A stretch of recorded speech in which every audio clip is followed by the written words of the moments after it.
जय हिंद। स्वागत है आप सभी का अपने यूट्यूब परिवार बीए सेमेस्टर वाला में।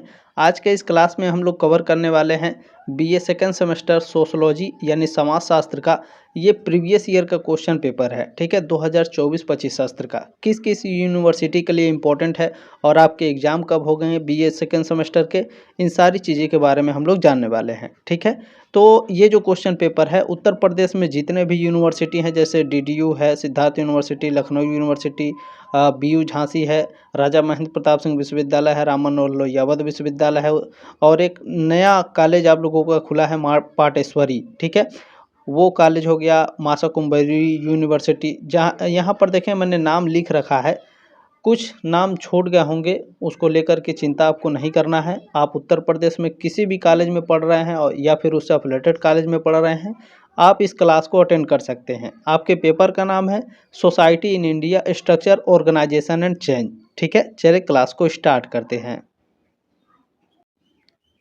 क्लास स्टार्ट करते हैं और मैं बता दूं ये जो क्वेश्चन पेपर है ये आप क्वेश्चन पेपर दीनदयाल उपाध्याय गोरखपुर विश्वविद्यालय का है। ठीक है, उत्तर प्रदेश में जितने भी यूनिवर्सिटी हैं सभी में यही सेम सिलेबस है आपका और सेम सब्जेक्ट यानी सोशोलॉजी है। ठीक है ना, पिछले साल का क्वेश्चन पेपर है, डीडीयू का पेपर कोड भी देख लेंगे। सभी बच्चे इस क्लास को अटेंड करेंगे उत्तर प्रदेश में जितने भी कॉलेज हैं। ठीक है, चलें इस क्वेश्चन पेपर को थोड़ा बड़ा कर लेते हैं।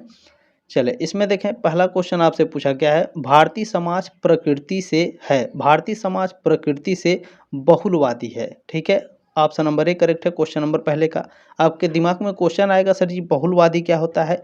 बहुलवादी का मतलब होता है यानी भारत में विभिन्न धर्म, जाति या फिर विभिन्न भाषाओं, संस्कृतियों या फिर पारंपरिक लोग एक साथ मिलजुल कर रहते हैं तो उसे बहुलवादी कहते हैं। ठीक है ना, क्लियर हुआ? आगे बढ़ें, सेकंड क्वेश्चन देखेंगे। चले सेकंड क्वेश्चन है इसमें, भारत में सबसे बड़ा धार्मिक अल्पसंख्यक है, भारत में सबसे बड़ा धार्मिक अल्पसंख्यक यानी माइनॉरिटी में कौन है? तो इस्लाम है। ठीक है ना, मुस्लिम जो हैं हमारे देश, प्यारे देश भारत में मुस्लिम क्या है? माइनॉरिटी में है यानी अल्पसंख्यक में है। ठीक है, बी ऑप्शन राइट है क्वेश्चन नंबर दूसरे का। क्लियर हो गया? चले नेक्स्ट क्वेश्चन देखेंगे। अच्छा, इसमें मैं कुछ आपको बता देता हूँ। देखिए, जब 2011 की जनगणना हुई थी ना, उस समय भारत की कुल जनसंख्या में लगभग 14, ठीक है, 14.2% हिस्सेदारी जो है वो मुस्लिम समुदाय की थी। ठीक है, ये बात आप लोगों को ध्यान रखना है, क्वेश्चन जो है एग्जाम में आपके पूछ सकता है। तीसरा क्वेश्चन देखेंगे। तीसरा क्वेश्चन है कि भारत में जाति व्यवस्था मुख्य रूप से इस पे आधारित है, जाति व्यवस्था मुख्य रूप से जन्म और हमारे व्यवसाय पर आधारित होता है। बी ऑप्शन राइट है क्वेश्चन नंबर तीसरे का। नेक्स्ट क्वेश्चन 4 नंबर आपसे पूछा गया, देखें, एक देश द्वारा दूसरे देश पर शासन की स्थापना को इस रूप में जाना जाता है, उसे उपनिवेशवाद के रूप में जाना जाता है। जैसे मान लीजिए वर्तमान समय में जो अमेरिका है वो क्या कर रहा है? ईरान के ऊपर क्या कर रहा है? हमला कर रहा है। ठीक है ना, तो अमेरिका ईरान के ऊपर हमला करके वहाँ पर अपना साम्राज्य स्थापित करना चाहता है। अगर वो कर लिया तो वो क्या हो जाएगा? उपनिवेशवाद हो जाएगा। यानी एक देश जो है दूसरे देश पर क्या करना चाहता है? शासन की स्थापना करना चाहता है। ठीक है, उसी को क्या कहते हैं? उपनिवेशवाद। ठीक है ना, बी ऑप्शन राइट है क्वेश्चन नंबर 4 का। उम्मीद है आपके डाउट क्लियर हो गए होंगे। अच्छा, ये मेरा व्हाट्सअप नंबर है, आप लोग ले लीजिए। किसी भी क्वेश्चन में कोई डाउट होगा तो इस पर आप स्क्रीनशॉट लेकर भेज सकते हैं और अपना डाउट क्लियर कर सकते हैं। डाउट सेशन का भी आपको एक भी पैसा नहीं देना है। 7607574584 ये मेरा व्हाट्सअप नंबर है। एग्ज़ाम के बाद आप लोग अपना क्वेश्चन पेपर भेज दीजिएगा। आप किसी भी यूनिवर्सिटी से हों, आपके जो क्वेश्चन पेपर होंगे उसके आंसर की प्रोवाइड करा जाएंगे। ठीक है, चले पांचवा क्वेश्चन है, हिंदू विवाह अधिनियम कब पारित हुआ? हिंदू विवाह अधिनियम कब पारित हुआ था बताइए आप सभी लोग। बिल्कुल, देखें 1955 में हिंदू विवाह अधिनियम पारित हुआ था। ठीक है, ऑप्शन नंबर डी राइट है क्वेश्चन नंबर 5वें का। अच्छा, इसका डेट भी आप लोगों को याद रखना है, 18 मई। ठीक है ना, 18 मई 1955 को हिंदू विवाह अधिनियम भारत की संसद द्वारा पारित किया गया था। ठीक है, मई, जून, जुलाई, अगस्त, सितंबर, अक्टूबर, नवंबर 6 महीने बाद ये लागू हुआ था। मैं बता दूं बाबू, देखें, पारित होने वाला डेट और लागू होने वाला डेट ये दोनों अलग अलग होते हैं। ठीक है, जब आप आगे पढ़ेंगे तो ये चीज़ें बहुत ही ज़्यादा इंपॉर्टेंट करेंगी। अच्छा, पारित हुआ था कब? ये मई में पारित हुआ था और लागू हुआ था 24 नवंबर को, ठीक है ना। 24 नवंबर 1955 को लागू हुआ था और 18 मई 1955 को पारित हुआ था, ठीक है। इस चीज़ को आपको ध्यान रखना है।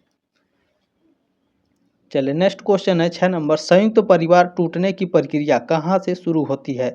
जो संयुक्त परिवार होता है इसे टूटने की प्रक्रिया जो है औद्योगिकरण से शुरू होती है, इंडस्ट्रियलाइजेशन से, ठीक है। ये ऑप्शन राइट है क्वेश्चन नंबर 6 का। क्लियर हो गया। चलिए नेक्स्ट क्वेश्चन देखेंगे, 7 नंबर पूछा गया है, निम्नलिखित में से कौन सी भारत में जाति व्यवस्था की विशेषता नहीं है। ठीक है भैया, जाति जन्म से निर्धारित होती है, बिल्कुल करेक्ट है। जाति समूह अंतर्विवाही होते हैं, यानी हमारी जो जाति है उसी जाति के अंदर शादी करेंगे, यह भी आपका बिल्कुल करेक्ट है। जाति समूह बहिर्विवाही होते हैं, ये गलत है आपका, ठीक है ना। भारत की जाति व्यवस्था की ये विशेषता नहीं है। सी ऑप्शन राइट है क्वेश्चन नंबर 7 का। चलिए 8 नंबर क्वेश्चन देखेंगे, पूछा गया है पारंपरिक हिंदू समाज वर्णों में विभाजित था। पारंपरिक हिंदू समाज कितने वर्णों में विभाजित है। 4 वर्णों में विभाजित है, ठीक है ना। कितने वर्णों में, 4 वर्णों में। बी ऑप्शन राइट है क्वेश्चन नंबर 8 का। जो बच्चा 4 वर्णों के नाम बताएगा उसके कमेंट को मैं कमेंट बॉक्स में पिन कर दूंगा, ठीक है ना। चलें क्वेश्चन नंबर 9 देखें, पूछा गया है पितृसत्तात्मक समाज का अर्थ है। पितृसत्तात्मक समाज का अर्थ होता है पुरुषों द्वारा शासित समाज, ठीक है। ये ऑप्शन राइट है क्वेश्चन नंबर 9 का। चलिए नेक्स्ट क्वेश्चन देखेंगे। इस वाले क्वेश्चन में बहुत ही बच्चे कंफ्यूज होते हैं, ठीक है, और इसको बहुत ही ध्यान से देखिएगा, ठीक है। देखिए भारत की सबसे बड़ी जनजाति कौन सी है, या फिर ऐसे पूछेगा भारत की सबसे बड़ी जनजाति समूह है, ठीक है। सबसे बड़ी जनजाति समूह कौन सी है। तो ऐसे क्वेश्चन में बहुत ही ज़्यादा बच्चे कंफ्यूज होते हैं, क्योंकि देखिए जब 2011 में जनगणना हुई थी ना, उस समय भारत की सबसे बड़ी जो जनजाति थी वो भील जनजाति थी, ठीक है ना। 2011 में जब जनगणना हुई तो उस समय भील जनजाति भारत की सबसे बड़ी क्या थी, जनजाति थी, ठीक है।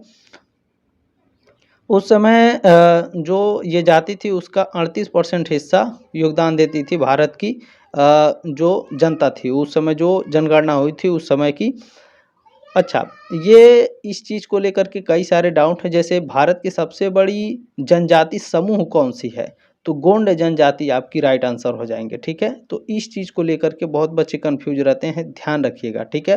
पूछेगा भारत की सबसे बड़ी जनजाति कौन सी है, 2011 की जनगणना के अनुसार भील जनजाति है, या फिर क्वेश्चन ऐसे पूछेगा कि भारत की सबसे बड़ी जनजाति समूह कौन सी है, तब आपको गोंड जनजाति आपको राइट आंसर लगाना है, मार्कशीट पर गोला लगाना है। इस चीज़ को आपको ध्यान रखना है, इंटरनेट पर भी सर्च करके आप लोग पढ़ लीजिएगा, ठीक है। बाकी मैंने आपको बता दिया है, या फिर आपके पास किताब होगा, किताब में तो आप पढ़ ही रहे होंगे। अगर और कोई डाउट है तो आप हमसे पूछ सकते हैं, मेरा व्हाट्सअप नंबर आपके पास है, ठीक है ना। चलिए 11 नंबर क्वेश्चन क्या है, भारत में राज्य का आधिकारिक धर्म है। किसी भी राज्य का कोई आधिकारिक धर्म नहीं है, क्योंकि भारत एक सेकुलरिज्म देश है, धर्मनिरपेक्ष देश है, ठीक है ना।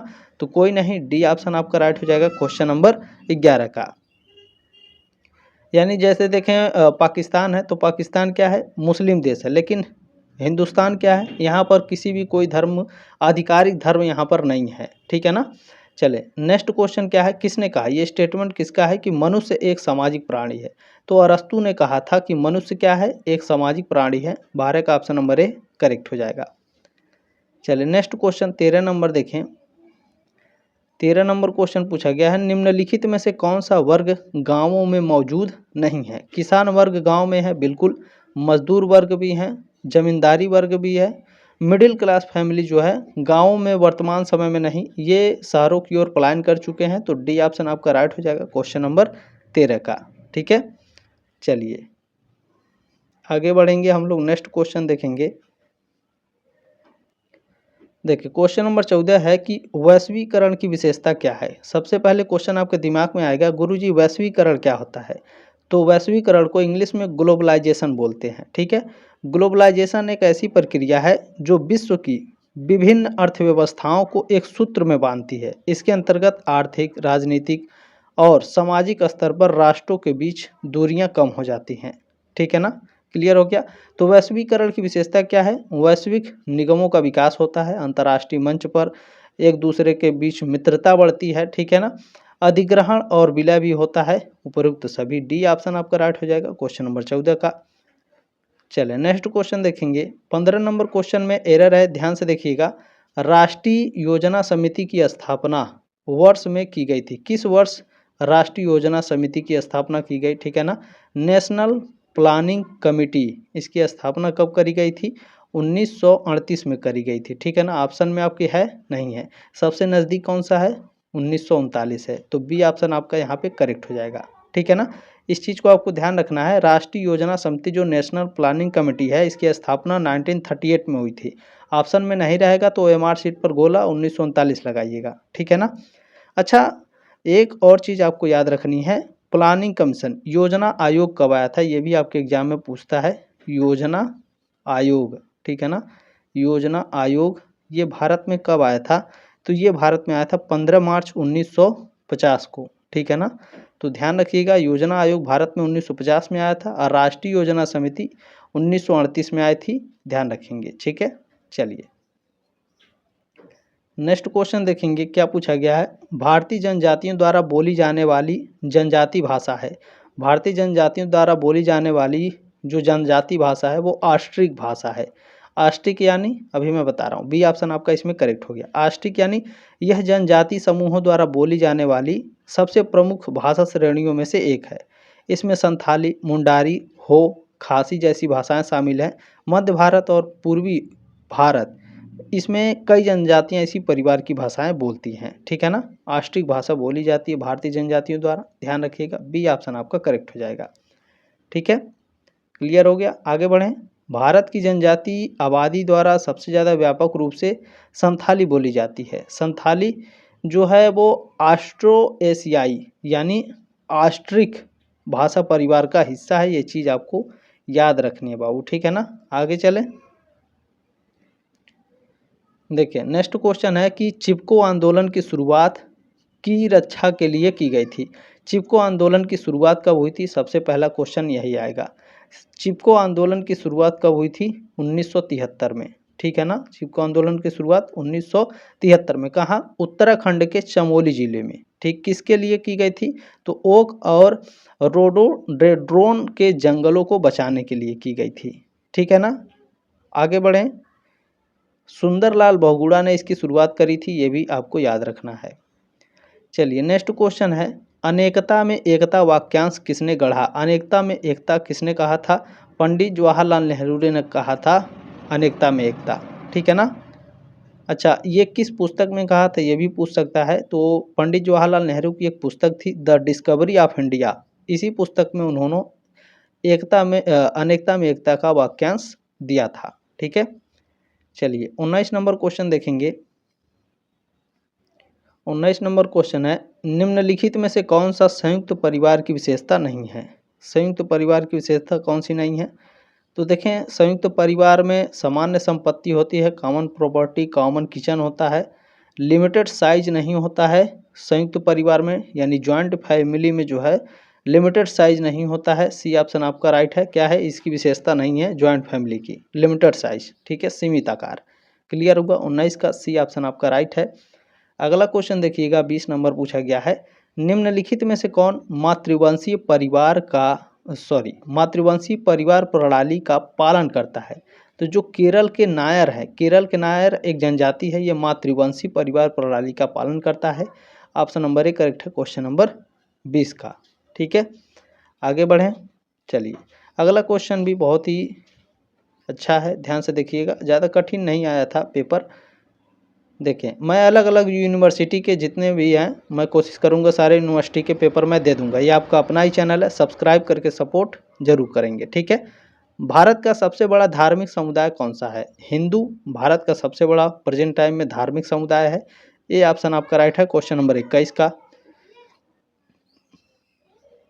क्वेश्चन नंबर 22 देखें, पूछा गया है, जनजाति का उदाहरण हो सकती है परिवार, समिति या फिर समुदाय, कम्युनिटी, एसोसिएशन या फैमिली। तो जो कम्युनिटी है, ठीक है ना, क्या जो समुदाय है ये जनजाति का उदाहरण हो सकती है। सी ऑप्शन राइट है क्वेश्चन नंबर 22 का। नेक्स्ट क्वेश्चन देखेंगे, 23 नंबर क्वेश्चन क्या पूछा गया है, कौन सा भारतीय राज्य अनुसूचित जनजातियों की सबसे बड़ी संख्या के लिए जाना जाता है? बताइए आप सभी लोग भैया, सभी लोग बताने का प्रयास करेंगे। क्वेश्चन नंबर 23, ठीक है। क्वेश्चन नंबर 23 क्या कर रहा है? कौन सा भारतीय राज्य है जो अनुसूचित जनजातियों की सबसे बड़ी संख्या के लिए जाना जाता है? तो वो मध्य प्रदेश है। बी ऑप्शन राइट है क्वेश्चन नंबर 23 का, ठीक है ना। 2011 की जनगणना के अनुसार भारत में अनुसूचित जनजाति यानी जो एसटी हैं, कौन? जो एसटी हैं, इनका सबसे बड़ा आबादी वाला जो राज्य है वो मध्य प्रदेश है, ठीक है ना। उस समय ये 1.6 करोड़ थी मध्य प्रदेश में 2011 में, ठीक है। ये चीज़ भी आपको याद रखनी है बाबू, ठीक है। आगे बढ़ें, चलिए क्वेश्चन नंबर 24 है कि जैन धर्म में कितने तीर्थकर हैं? जैन धर्म में आप सभी लोग जानते हैं 24 तीर्थकर हैं। ये आपको हिस्ट्री में भी पढ़ाया जाता है, एंशियंट हिस्ट्री में पढ़ाया जाता है, ठीक है ना। अच्छा, इसमें कुछ इंपॉर्टेंट चीज़ें हैं जो आपको जान लेनी है कि पूछता है कि जैन धर्म के प्रथम तीर्थकर कौन थे? ऋषभदेव यानी आदिनाथ, ठीक है ना। कौन? आदिनाथ यानी ऋषभदेव, ये पहले तीर्थंकर थे। और आखिरी कौन थे? महावीर स्वामी, ठीक है ना। जैन धर्म के आखिरी तीर्थंकर कौन थे? महावीर स्वामी थे, ठीक है। ये भी आपको याद रखना है। चलिए क्वेश्चन नंबर 25 क्या है? भारतीय संविधान में यह अनिवार्य किया गया है कि भारतीय जो राज्य हैं वो सेकुलर हों, क्या हों? धर्मनिरपेक्ष हों। सी ऑप्शन राइट है क्वेश्चन नंबर 25 का। अगला क्वेश्चन देखेंगे 26 नंबर। देखिए 26 नंबर क्वेश्चन क्या है? संयुक्त परिवार को प्राथमिकता दी जा सकती है क्योंकि, बताइए। क्योंकि अधिक वित्तीय सुरक्षा, श्रम विभाजन, सहकारिता पर आधारित होते हैं, बताइए। या फिर उपरोक्त में से सभी करेक्ट हैं? बिल्कुल करेक्ट आंसर है आप लोगों का डी ऑप्शन राइट है क्वेश्चन नंबर 26 का, ठीक है। चलिए अगला क्वेश्चन क्या है? 27 नंबर। बहिर्विवाह से तात्पर्य विवाह करने की प्रथा से है। बहिर्विवाह का मतलब होता है अपने जाति से दूसरे जाति में विवाह करना, ठीक है। तो अपने सामाजिक या संस्कृति समूह से अगर आप बाहर विवाह करेंगे तो उसे बहिर्विवाह कहते हैं। 27 का ऑप्शन नंबर ए करेक्ट है आपका। चलिए नेक्स्ट क्वेश्चन क्या है? देखिए नेक्स्ट क्वेश्चन है जाति व्यवस्था का निकट संबंध है जन्म से होता है। आपके जाति का निर्धारण कैसे होता है? जिस जाति में आप जन्म लेंगे उसी जाति के कहलाएंगे। 28 का ऑप्शन नंबर ए करेक्ट है आपका। नेक्स्ट क्वेश्चन है 29 नंबर। हिंदू विवाह का पहला और सर्वोच्च उद्देश्य है धर्म, ठीक है। हिंदू विवाह का पहला और सर्वोच्च उद्देश्य क्या होता है? धर्म होता है। ए ऑप्शन आपका करेक्ट है। चलिए क्वेश्चन नंबर 30 क्या पूछा गया है? ध्यान से देखेंगे, ठीक है। चलिए क्वेश्चन नंबर 30 कह रहा है कि भारतीय संविधान का कौन सा अनुच्छेद भारत में अनुसूचित जनजातियों के अधिकारों की सुरक्षा की बात करता है? तो अनुच्छेद 46, ठीक है। अनुच्छेद 46 भारतीय संविधान का, ये भारत में अनुसूचित जनजातियों के अधिकारों की सुरक्षा की बात करता है। बी ऑप्शन आपका राइट हो जाएगा। चलिए अगला प्रश्न है 31 नंबर। किस समाजशास्त्री ने कर्नाटक के रामपुरा गांव का नृवंशीय विज्ञान अध्ययन किया? तो ये किए थे डॉक्टर एम.एन. श्रीनिवास, ठीक है। बी ऑप्शन आपका राइट है क्वेश्चन नंबर 31 का। इनका पूरा नाम है मैसूर नरसिम्हाचार्य श्रीनिवास, ठीक है ना। ये कर्नाटक के रामपुरा गांव का गहन नृवंशीय विज्ञान का अध्ययन किए थे, ठीक है ना। कब किए थे ये पूछ लेगा तो 1948 में, ठीक है। इनकी पुस्तक का नाम क्या है? The remembered village. 1978 में ये इन्होंने पुस्तक लिखी थी, ये भी आपको याद रखना है। कई सारी पुस्तकों के नाम पूछता है। हालांकि अभी आप सेकेंड सेमेस्टर में है, थर्ड सेमेस्टर फोर्थ सेमेस्टर में जाएंगे थोड़ा लेवल चेंज हो जाएगा क्वेश्चन का, ठीक है। चलें, भारतीय गांवों में जजमानी प्रणाली का अध्ययन किसने किया? भारतीय गांवों में जो जजमानी प्रणाली थी इसका अध्ययन विलियम वाइजर ने किया था, ठीक है। ऑप्शन नंबर बी करेक्ट है क्वेश्चन नंबर 32 का, ठीक है। उन्होंने अपनी पुस्तक द हिंदू जजमानी सिस्टम में इसका विस्तार से वर्णन किया जो 1936-37 में प्रकाशित हुई थी, ठीक है ना। 1936-37 में इन्होंने एक पुस्तक लिखी द हिंदू जजमानी सिस्टम, इसी पुस्तक में इन्होंने अध्ययन किया था, ठीक है ना। क्लियर हो गया? आगे बढ़िए। चले क्वेश्चन नंबर 33 क्या पूछा गया है? भारतीय गांवों पर लोकतंत्र के प्रभाव का अध्ययन किस समाजशास्त्री ने किया?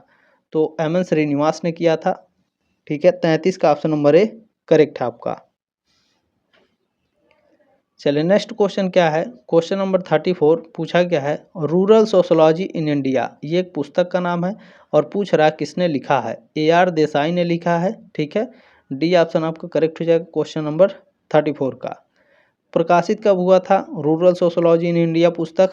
1950 में प्रकाशित हुआ था, क्योंकि प्रकाशन वर्ष भी पूछता है, ठीक है। चलिए नेक्स्ट क्वेश्चन है 35 नंबर, भारतीय गांवों के, इसे थोड़ा बड़ा कर लेता हूँ, ठीक है। चले 35 नंबर क्वेश्चन है, भारतीय गांवों के अपने अध्ययन में श्री MN श्रीनिवास ने किस पद्धति शास्त्र दृष्टिकोण का प्रयोग किया? संरचनात्मक प्रक्रियात्मक दृष्टिकोण का प्रयोग किया था। बी ऑप्शन आपका राइट है, यानी स्ट्रक्चरल फंक्शनल पद्धति का प्रयोग किया था, ठीक है। बी ऑप्शन आपका करेक्ट हो जाएगा। आगे बढ़ें, चलिए नेक्स्ट क्वेश्चन नंबर 36 है कि जजमानी व्यवस्था मुख्य रूप से ग्रामीण समाज के किस पहलू से संबंधित है? जजमानी व्यवस्था ये आर्थिक एवं सामाजिक संबंध से संबंधित है, ठीक है ना। डी ऑप्शन आपका करेक्ट हो जाएगा क्वेश्चन नंबर 36 का। क्वेश्चन नंबर 37 क्या पूछा गया है, जजमानी व्यवस्था में नियामक 2 इकाइयां हैं, तो कौन कौन से हैं? जजमान होते हैं और कमीन होते हैं। कमीन क्या होता है गुरुजी? तो कमीन, अच्छा मैं समझा देता हूँ। जजमान जो होते हैं यह उच्च जाति का भूस्वामी परिवार होता है जो सेवाएं प्राप्त करता है, और कमीन कौन होते हैं? निम्न जाति का सेवा प्रदाता या कारीगर परिवार होता है जो जजमान को पारंपरिक सेवाएं जैसे हजामत, कृषि, ये सारी चीज़ें प्रदान करता है, ठीक है। क्लियर हो गया, आगे बढ़ें। चलें नेक्स्ट क्वेश्चन है 38 नंबर, कौन सी सरकारी योजना ग्रामीण रोजगार पर केंद्रित है? तो मनरेगा जो है ये आपका सरकारी योजना है जो ग्रामीण रोजगार पर केंद्रित है। बी ऑप्शन राइट है क्वेश्चन नंबर 38 का। मनरेगा का फुल फॉर्म पूछता है Mahatma Gandhi national rural employment guarantee act, यानी महात्मा गांधी राष्ट्रीय ग्रामीण रोजगार गारंटी अधिनियम, ठीक है। ये चीज़ आपको याद रख लेनी है, पूछेगा तो आप आराम से इसका आंसर कर सकते हैं। नेक्स्ट क्वेश्चन क्या है 39 नंबर, चले पूछा गया है कि जजमान और परिजन के बीच संबंध आधारित होते हैं, किस पर आधारित होते हैं? अस्थायी और वंशानुगत सेवा पर आधारित होते हैं। बी ऑप्शन राइट है क्वेश्चन नंबर 39 का, ठीक है ना। भारतीय ग्रामीण समाज में जजमान व्यवस्था एक महत्वपूर्ण सामाजिक और आर्थिक संरचना रही है। इसके मुख्य बिंदुओं पर इस प्रकार से समझा जा सकता है, जैसे जो जजमान है वे परिवार या जातियों जो सेवाएं प्राप्त करती हैं, आमतौर पर भूमि संपन्न उच्च जातियां होती हैं। परिजन यानी कमीन वे जातियां जो सेवाएं प्रदान करती हैं, जैसे नाई, धोबी, लोहार हो गया, कुम्हार हो गया, किसान हो गया, ठीक है ना। चल क्वेश्चन नंबर 40 क्या है, AR देसाई अपने कार्य के लिए जाने जाते हैं जो आधारित हैं, किसके लिए ये जाने जाते हैं? तो ये भारतीय ग्रामीण समाज का मार्क्सवादी विश्लेषण के लिए जाने जाते हैं। 40 का ऑप्शन नंबर ए करेक्ट है आपका, ठीक है ना। आगे बढ़ें। अच्छा, इनका पूरा नाम क्या है AR देसाई का? AR देसाई का पूरा नाम है अक्षय रमनलाल देसाई। भारतीय समाजशास्त्र के उन प्रमुख विद्वानों में से एक हैं जिन्होंने भारतीय सामाजिक संरचना को समझने के लिए द्वंद्वात्मक भौतिकवाद और मार्क्सवादी परिप्रेक्ष्य का उपयोग किया, ठीक है। क्वेश्चन कैसे पूछेगा कि वह कौन सा भारतीय समाजशास्त्री है जिसने द्वंद्वात्मक भौतिकवाद और मार्क्सवादी परिप्रेक्ष्य का उपयोग किया भारतीय समाज को समझने के लिए? तो AR देसाई थे, ठीक है। चलिए नेक्स्ट क्वेश्चन क्या है, हिंदू धर्म ग्रंथों में कितने प्रकार के विवाहों का उल्लेख किया गया है? तो हिंदू विवाह 8 प्रकार के होते हैं। कौन कौन से 8 प्रकार के होते हैं? तो ब्रह्म विवाह, दैव विवाह, आर्ष विवाह, प्रजापत्य विवाह, असुर विवाह, गंधर्व विवाह, राक्षस विवाह और पिशाच विवाह, ठीक है। ये 8 प्रकार के विवाह होते हैं हिंदू धर्म में। क्वेश्चन नंबर 42 क्या है, उस पारिवारिक संरचना को क्या कहते हैं जिसमें पिता जो है घर का मुखिया होता है? तो वो पितृसत्तात्मक परिवार होता है। बी ऑप्शन राइट है क्वेश्चन नंबर 42 का, ठीक है। चलें नेक्स्ट क्वेश्चन है, देखें किस भारतीय समाजशास्त्री ने नातेदारी और परिवार संरचना का अध्ययन किया? इरावती कर्वे ने किया था, ठीक है ना। जब भी रिश्तेदारी की बात आती है, नातेदारी रिश्तेदारी की, तो इरावती कर्वे को आपको याद रखना है। इन्होंने एक बहुत ही फेमस पुस्तक लिखी थी किनशिप ऑर्गेनाइजेशन इन इंडिया, ठीक है, 1953 में। ठीक है, 1953 में लिखा था। बहुत ही फेमस पुस्तक है, कई बार पूछा है। किनशिप ऑर्गेनाइजेशन इन इंडिया पुस्तक के लेखक कौन है? इरावती कर्वे। इन्होंने भारत में नातेदारी और पारिवारिक संरचना का अध्ययन किया था। ठीक है, चलिए क्वेश्चन नंबर 44 क्या पूछा गया है? देखिए, पूछा गया है कि किस समाजशास्त्री ने भारतीय संयुक्त परिवार को सहकारी संस्था के रूप में वर्णित किया? बताइए आप सभी लोग, किसने किया है? तो एम शाह ने किया है। सी ऑप्शन आपका राइट है क्वेश्चन नंबर 44 का। ठीक है, इसमें मैं कुछ आपको बता देता हूँ एम एन शाह के बारे में। ठीक है, एम एन शाह ने अपने कार्यों में भारतीय संयुक्त परिवार को सहयोग, संपत्ति साझेदारी और पारस्परिक दायित्व वाली सहकारी संस्था माना है। ठीक है, इसमें जो इरावती कर्वे हैं, ठीक है, ये संयुक्त परिवार को सहनिवास, साझा रसोई पर आधारित समूह के रूप में परिभाषित करती हैं। ठीक है, इस चीज़ को आपको याद रखना, क्योंकि अगर आप इंटरनेट पर सर्च करेंगे तो इरावती कर्वे आपको दिखाएगा, लेकिन जो बच्चे बुक पढ़ते हैं अच्छे से उनको क्लियर हो जाएगा। ठीक है, आगे बढ़े ना। चले, उद्विकासी ये कौन सा? चले, क्वेश्चन नंबर 45 है। ठीक है, क्या कर रहा है ध्यान से देखेंगे। पूछा गया है कि परिवार के उद्विकासी सिद्धांत से कौन संबंधित है? परिवार के उद्विकासी सिद्धांत से संबंधित है, कौन संबंधित है? लुइस मॉर्गन संबंधित है। ऑप्शन नंबर ए राइट हो क्वेश्चन नंबर 45 का। ठीक है ना, लुइस हेनरी मॉर्गन इनका पूरा नाम था। इनकी एक पुस्तक है एंशियंट सोसाइटी, कई बार आपके एग्जाम में पूछा है। एंशियंट सोसाइटी पुस्तक को किसने लिखा है? लुइस मॉर्गन ने लिखा है। कब लिखा था? 1877 में लिखा था। ठीक है ना, चले अगला क्वेश्चन देखेंगे। 46 नंबर क्वेश्चन है। देखिए, पूछा गया है कि किस समाजशास्त्री ने विवाह को एक सामाजिक समझौते के रूप में वर्णित किया, धार्मिक या नैतिक संस्था के रूप में नहीं किया? तो किसने किया है? तो किसी ने भी नहीं किया है। डी ऑप्शन आपका राइट हो जाएगा क्वेश्चन नंबर 46 का। चले नेक्स्ट क्वेश्चन देखें। 47 नंबर क्या पूछा गया है? बहुत ही इंपॉर्टेंट क्वेश्चन है। The death of the family, इस पुस्तक को किसने लिखा है? बताइए। इस पुस्तक को लिखा है डेविड कूपर। डेविड कूपर नाम के व्यक्ति ने इस पुस्तक को लिखा है, और इसका प्रकाशन वर्ष पूछता है तो ध्यान रखिएगा 1971 में इसका प्रकाशन हुआ था, the death of the family. ठीक है, किसने लिखा? डेविड कूपर ने लिखा। ठीक है, आगे बढ़े ना। चलिए, जो 48 नंबर क्वेश्चन है, इसमें मुझे बहुत सारे एरर दिख रहे हैं, ये क्लियर नहीं हो पा रहा है ए, सी और डी वाला। ठीक है, बाकी बी वाला क्लियर है। लुई डूमा जो है होमो हायरार्किस जो पुस्तक है वो लुई डूमा के द्वारा लिखी गई है। बाकी ये इन तीनों में मुझे थोड़ा सा ये तीनों में थोड़ा सा एरर दिख रहा है। ठीक है, क्लियर नहीं हो पा रहा है क्वेश्चन, तो इसे स्किप कर देते हैं, कोई दिक्कत की बात नहीं है। नेक्स्ट क्वेश्चन देखेंगे। क्वेश्चन नंबर 49 है। दुर्खिम यानी इमाइल दुर्खिम ने धार्मिक व्यवस्था को दो भागों में बांटा जो निम्न है। इन्होंने धार्मिक व्यवस्था को दो बांटों में बांटा है इमाइल दुर्खिम ने। एक का नाम है धार्मिक विश्वास और दूसरा है कर्मकांड। सी ऑप्शन है क्वेश्चन नंबर 49 का। ठीक है, लास्ट क्वेश्चन क्या है ध्यान से देखें। पूछा गया है किस समाजशास्त्री ने अंतः विवाह को जाति व्यवस्था की प्रमुख विशेषता के रूप में माना है? तो ये माना है जीएस घुरिये ने। ये ऑप्शन राइट है क्वेश्चन नंबर 50 का। ठीक है, बहुत ही फेमस पुस्तक है इनकी, caste and race in India. बहुत बार पूछा गया है आपके एग्जाम में, caste and race in India इनकी बहुत ही फेमस पुस्तक है जीएस घुरिये की। ठीक है, बाकी क्लास कैसी लगी कमेंट के माध्यम से अपनी राय कमेंट बॉक्स में जरूर रखिएगा। जल्दी मिलेंगे आपके नेक्स्ट क्लास में, तब तक के लिए जय हिंद, वंदे मातरम।